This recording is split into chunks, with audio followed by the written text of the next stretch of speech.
waaw man damay bëgg a jommi wala damaa comprendre lu xew. wuyaa yooyu Mbappé dugal na. woy sama ndey dugal naa dama ko mérité sama yaay dafa liggéey sama kër baay. aja woy sama ndey gaañ na ma si pooj. wuyaa yooy. arama sànni sànni fële waay ah. waa doom day yow suñu saal bi ngay génn nag. ngeen amatee jour bu gaañu dee leen ko fajee ci bitti soof ngeen trop. lu tax nga génn saag bi fii du fajukaay maa tey. ok bon balaa ñoo commencé mais leen ma tuuti ma laaj leen Père Ancelotti moom kan la doon xool ci photo bii. waaye Abdoulaye Lam photo bii frappé na ma trop man mënatuma dem ndax photo bi. ok Mbappé démb ñëpp nangu nañ ne da ngaa def match malgré ak défaite bi noo ko dundee. meroon naa bi match bi jeexee mais sama xol bi seet na après parce que boo xoolee match bu rëy bi ma def damaa dugg WhatsApp xale yu jigéen ñi di ma message même Khady Thiam mi nga xam ne doon naa ko doxaan 2 ans ci ginnaaw sax muy bañ mujjee naa cëpp. yow moom da nga am feebale su bëggante man talu may waxu mbugel démb booy dañ maa fanaanee dagal ba ma forox nga may wax ay waxi Khady Thiam pour yow moom yow rek yaa fi yor carotte ci biir tubéy.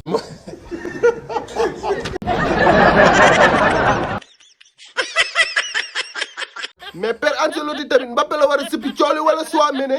man waxoon naa ko buñ tasee ak Barça bul ma jël saa nijaay Ancelotti moom daa dëgër bopp te moo gën a xam ne damaa amee tànk yi ruux. mu ni. waa Père Ancelotti ku amee tànk yu ruux moom noo koy dugalee ci biir terrain. waaye kii day kaj waay daa ñàkk fayda rek mu naan tànk yu ruux yow démb amul lu ma booy yëkkul ndax yow. waxal ak booy bi ndànk yaa ko tayle yow moom mënoon nañ laa woowee Père Noël rek ndax cadeau yi nga may jox neex na trop équipe yi may tasel yëpp yaa ci gën a yëmbax tubéy.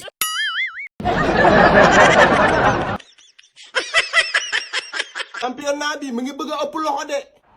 wuyaay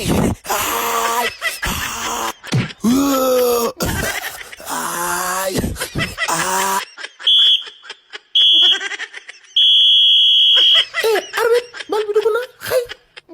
yooyu mbaam. man nga wax mbaam am carton rouge.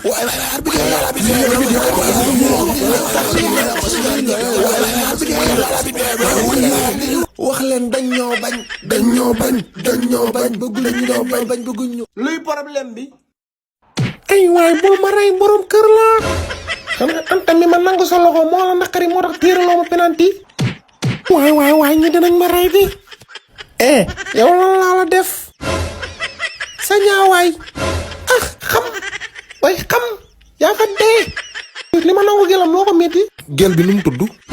waaye yow pusal fii waaw. lii moom ba jàmm la. ay waay dugal nañ ñu sama yaay waxoon na ma ko wooy sama yaay benn yoon sama yaay ñaari yoon sama yaay ñetti yoon sama yaay ñeenti yoon. penalty wuu ñaanu yaay dafa foor ba lee. lan moo xew te yëguma ko. wuy gaañ na ma ci bagage wuy sama bagage yi wooy dugg na wooy dem nañ quart de finale wuy sama ndey dem nañ quart de finale ay waay quart de finale defet jar na lii tamit. tuddee naa ko sama turandoo ajaja ay xam ne fi ma dal baaxul de wooy sama ndey Barça gañe nañu ay waay lii du dëgg Barça gañe nañu yaay wuyaayooy oh la problème kenn du ko réglé nii de. ay saay fi nga dur baaxul damaa wóor fi nga dur baaxul xoolal leen mu ban heure moo jot bul ma waxati da ngay wooru gàll yow xanaa bëggoo jàmm yow. arbitre gis nga de. da koo xoj xanaa yow doo dégg da koo xoj. yow moom yow foo ma gis dawal. waa kër ga ndogu nañ bàyyi ma bul jooy tamit nag yow tamit góor yàlla nga nañ dama mel la tàndar. waa nu mu demee nii tamit. waay dugal naa damay jéng rek waaye dama daanu may sama xolu baay di sama xarit yaay. wuyaa yooyu fokk na sama ndigg bi penalty wuy sama ndey bébé kubar si waroo koon laal foofu. arbitre laalu ma ko dama ko teg loxo rek. ok bon balaa maa commencé may leen ma tuuti rek supporter Barça yi li ma gis nii génnewu ma leen ci xoolal ma lii rek.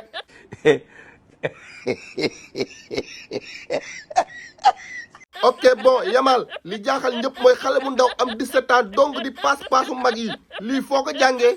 man lii yàlla moo ko def si man damay yëngal sama yaram bi rek bal bi dem dégg naa suñ dëkkandoo yi am na benn mag bu ma fay jéem a toppandoo day bàyyi ba gaa yi tëdd ma koy jéem a jàng. booy yaa ngi bëgg a ëppal nag man duma sa morom am naa fanweeri at ak juróom-ñeent ba may judd woo ba may tàpp tuxu yaa ngi nàmp biberon.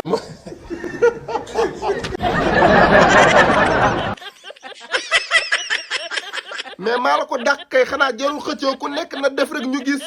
booy bi nim koy defee noonu dong la paas dafa war a ànd ak feeling paaj jonge paaj soxor paaj. mu ni.